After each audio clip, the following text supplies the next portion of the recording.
what tips would you give a highly emotional person to become more rational and level-headed? Oh, well, it depends. There's a variety of... The first thing I would do if you're highly emotional, like highly emotional, volatile, fly off the handle, a lot of mood variation, a lot of negative emotion, the first thing you might want to think about is whether or not there's actually something wrong with you, like physically. You might be ill, because illness can do that to people, and so you should go get yourself checked out. You know, you might have an inflammatory condition or something like that. And the next thing I would check out is like, are you sure you're not hungry? I'm dead serious about this. I mean, with many of my clients who've been anxious, like a lot of them, they come in and say, I'm so anxious. I had this one client, she'd come in and she'd say, God, you know, I'm so dead at the end of the day. I'm just wiped out. I've got no energy at all. All I can do is lay down. She was like 24. All I can do is lay down and watch like the same movie I watched the night before. Is that normal? I was like, well, no, it's not. So, and I knew this. I said, well, what do you eat? And she said, well, I usually don't have any breakfast. And then I have like a little bowl of rice for lunch. And I usually have something like that for dinner. And I thought, you live on 2 balls of rice a day, and you're wondering why, when you come home at night after a full day's work, you don't have any energy. I said, well, have you considered the possibility that you're starving to death? So, you know, we talked about this. I said, you can't live like that. That's not going to work. How about let's try this for a week? You do this with therapy, and you do experiments if you're a behavioral therapist. It's like, you got to come to an agreement with the person. It's like, look, is there some other things you'd eat other than rice? You know, like 4 other things. It's like, we agreed. Maybe she'd eat an egg or something. It's like, or I think it was eggs. And I don't remember what it was. There was a few other things. I said, okay, look, here's what you do. Get up in the morning and like have 2 eggs. You don't have to enjoy them. You know, because people say, well, I'm not hungry. It's like, why is that relevant? That's not the issue here. It isn't like gourmet time. It's not starving to death time. So eat your 2 eggs, and maybe in 3 months you'll enjoy it. You know, until then it'll be like chewing down rubbery cardboard, but it's not that big a deal. So, you know, we upped her caloric intake by a factor of about 4, and she came back, and it was like, I think she came back 2 more times. It's like, oh, I have lots of energy now. It's like, oh, good, you're not dying of starvation.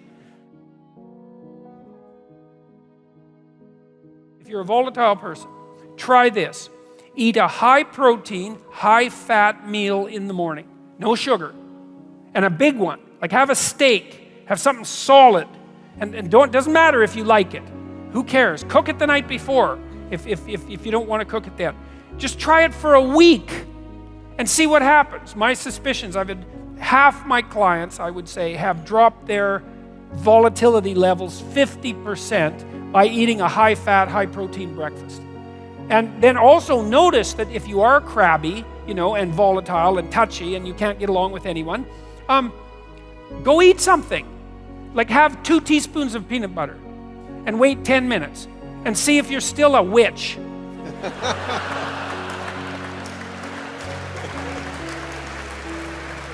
So for some people, and if you are a volatile person, like your blood sugar levels tend to move up and down more because you stress yourself out more. For some people, that really matters. And so, look, try it for a week. It's nothing, right? And you might think, oh, God, what you'll find, if it works, is, A, you don't get nearly as upset about the things that used to upset you.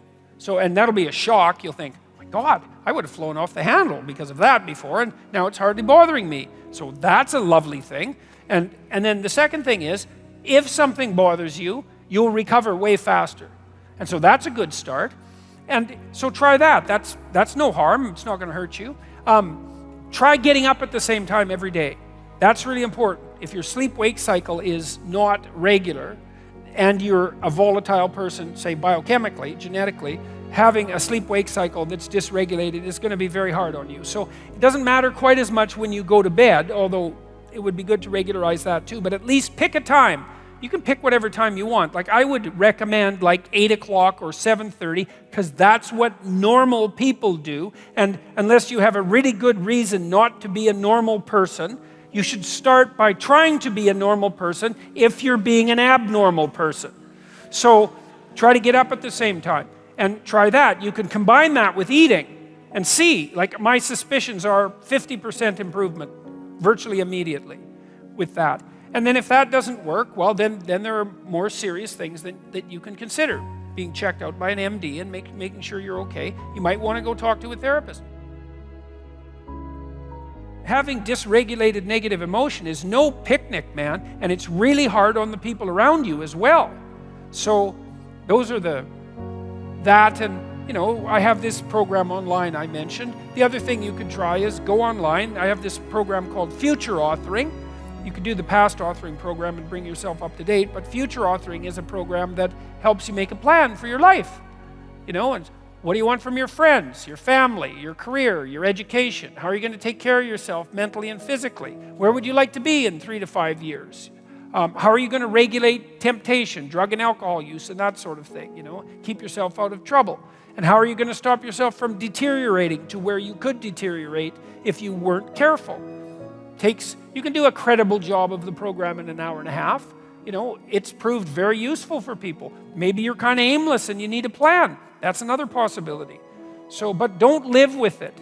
You know, there's lots of things you can try. Sleep, that might be number 1. Food, that's number 2. Number 3, talk to someone, a professional, if it's really out of hand. Because what do you want to do? You want to suffer terribly for the next 10 years? And plus, if you do have a lot of excess negative emotion, it's really hard on you psychophysiologically because you produce a lot of stress hormones, and that makes you old.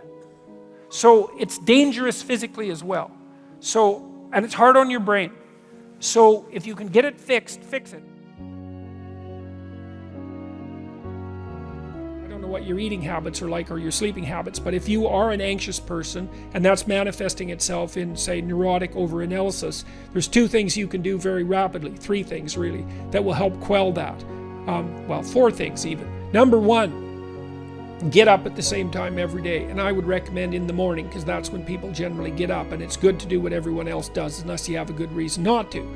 Number 2, eat a large breakfast, right? Keep it carbohydrate light. You know, don't eat toast and and Fruit Loops. That's not going to do the trick. Make it fat and protein heavy, and eat more than you want. You might say, I'm not hungry in the morning. It's like, this has nothing to do with what you want or what your appetite is. It's like, you need to eat in the morning.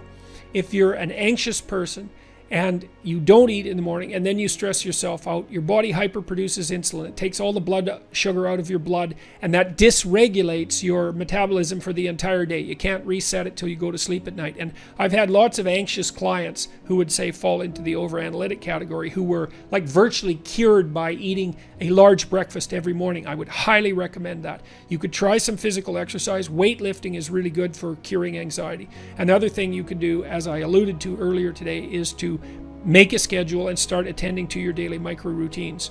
So, you know, you got to figure out what your overanalysis is. It might be cognitive, like maybe you have a very active mind, you know, you're fast verbally.